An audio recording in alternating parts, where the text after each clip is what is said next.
Just to start with, what do you think a case like this one yesterday, in which 4 children were killed, illustrates in terms of the legality of what Israel in particular is doing? Well, I think it does raise serious questions about Israeli targeting policy. Over the last week, Human Rights Watch staff have been on the ground in Gaza. We've been to over a dozen sites where Israel has carried out military strikes. In 4 of those cases, we've published detailed evidence that suggests that the laws of war have been violated in terms of those Israeli strikes, because the targets that have been hit are not legitimate military targets, which would be permissible under international law, or because there's been a disproportionate effect on civilians living in those areas. And of course, the Israelis would say in response to you, what are we supposed to do if military activity is happening in civilian areas? Yes, but there are clear legal, there's a clear legal framework around this. It is permissible to strike a military target. It's not permissible to attack and destroy a building if that building is not being used to launch a military strike against Israel, in this case. It's not permissible to put civilians at risk in the way that some of these strikes have done. I mean, there's one particular case that we've looked at in some detail. It's a beach cafe near Khan Yunis in the south of Gaza. 9 civilians were killed in that strike on July the 11th. 2 of them were 9-year-old boys. We see no evidence to substantiate Israel's claim that this was a targeted, precise strike on a terrorist that was at that location. What's been left behind, we've been to the site, is a massive crater. Civilians have died in significant numbers. The argument that this was a precise strike simply doesn't stack up.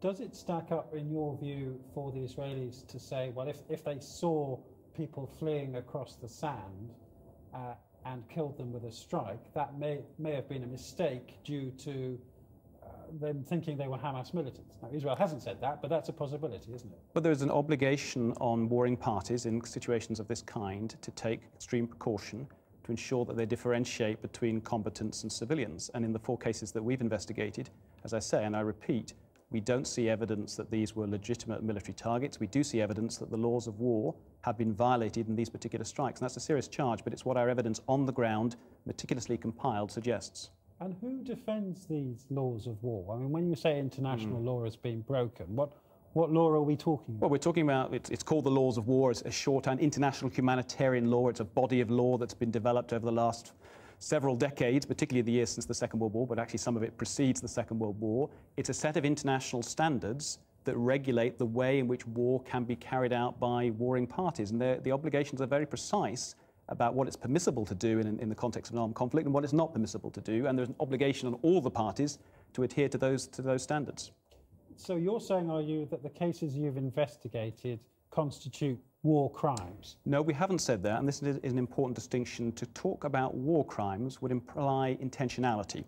It would imply that the people launching the strike intentionally wanted to kill the civilians. What we have said, the evidence appears to us to suggest that there have been violations of the laws of war, which is a lesser charge than war crimes for the reason that I've given. It's important, clear there should be further investigation to establish what was the decision process that led to those attacks being carried out in the way in which they were carried out. But there is a distinction, an important distinction, between violations of the laws of war and war crimes, which implies intentionality. Does any of this matter, though, if Israel is not a signatory to the International Criminal Court?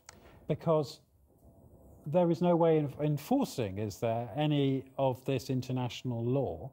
Well, it's a very important question you put. There is an obligation. We would very much encourage both Israel and the Palestinians, and both parties have failed in respect to this for many decades, to properly investigate these kinds of cases. There's been a real failure on the part of both entities to do so, but one of the things that Human Rights Watch and others have been calling for in recent years is for the jurisdiction of the International Criminal Court to apply to Israel and to apply to the Palestinian state.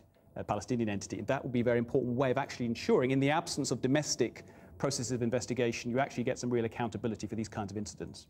But there is no international accountability. Currently there is none, but we strongly support Palestine's attempt to be a signatory to the ICC, to have the jurisdiction of the ICC apply to their own behaviour, but of course that would also apply to what Israel was doing in those occupied territories. So, in summary, are you making any distinction between what Israel is doing and what Hamas is doing, or are you actually saying that the charges you're levelling against Israel about breaking the laws of war could also apply to Hamas? Well, we have also said that, just in respect to this particular conflict that we're talking about that started, whatever, a week ago, We have said that the kind of attacks that are being made on civilian areas in Israel by Palestinian armed groups clearly violate the laws of war. We've said that very strongly, and we condemn that strongly, just as we have raised big questions and serious concerns about the way in which these Israeli strikes that we have investigated appear to have violated the laws of war. And as for the 4 children killed yesterday, is there any avenue for legal action to be taken, or is it entirely theoretical when you say that the laws of war have been broken? Well, you're right. In the moment, at the current time, there isn't a process by which a case could be brought to the International Criminal Court. That's something that we would like.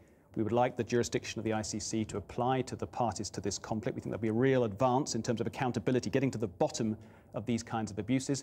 But there's nothing to stop, and we would very much urge the Palestinian Authority and the Israeli state to actually ensure proper investigations into these kinds of incidents. And if people have been behaving inappropriately, acting in ways that contravene the laws of war, then action should be taken.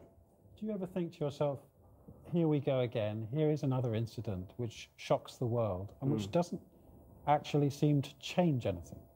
Well, I suspect, we're all frustrated by the situation and deeply pained by the suffering that's being caused by it. Our job at Human Rights Watch is not to say, this is the solution to the Israel-Palestine conflict. There are other people better placed to come up with some kind of proposals on that. Our job is to say that the warring parties to this conflict have obligations under international law and the laws of war, and they should be pressed and encouraged and very much, held to those international standards. And if Israel says, look, we try to be as precise as we can be. Well, that's what sorry to interrupt, that's what they do claim, of course. The rhetoric of Israeli politicians over the last week or so is they're being incredibly precise and they're only attacking legitimate military targets. The evidence that we have, as I say, compiled on the basis of going to over a dozen sites. We've published details on 4 of those sites, which is a small number out of the overall number of strikes that have been carried out. But the evidence we have from those cases is the laws of war have been violated because there has been not sufficient attention to differentiating between combatant and civilian, and because there's been a disproportionate nature of attack which has resulted in civilians dying in significant numbers. But again, I'd say to you, well, what if the Israelis say, yes, but there was a Hamas operative that we know that was across the road, and the rest is regrettable, but that was our target? Yeah, but I've given the example of this beach cafe near Khan Yunis in the south of Gaza. That is the claim. The claim they make is this was a precision strike against a terrorist who was sitting watching a football game in a cafe near Khan Yunis. The evidence that we have, having been to the site, having seen an enormous crater on the ground, is that you can't describe this as a precision strike. The people that died, the 9 of them, are civilians. We see no evidence that there was any military activity going on here, but 9 civilians have died, many more have been injured. Vast amount of damage has been caused at that particular strike. The question for Israel is to justify that strike, to come up with some evidence that what they did was legitimate. We don't see evidence that substantiates the claim they're making that this was a precise strike on a military target. And if they don't come up with that evidence, it is a war crime, isn't it? Because it suggests this was an intentional strike when they knew there were not Hamas operatives there. Well, this is, as I said earlier on, in terms of trying to differentiate between making a claim that someone has violated the laws of war, which is what we do say, what the evidence suggests in terms of these 4 sites that we've been to, a step up from that, which is a bigger, stronger claim to make, which we are not making, that a war crime has been committed if there is intentionality. We're not in a position to make a judgment on that. We're not claiming that. But what we do claim on the basis of our evidence is that the laws of war have been violated in at least these 4 cases where we have been and we've investigated on the ground.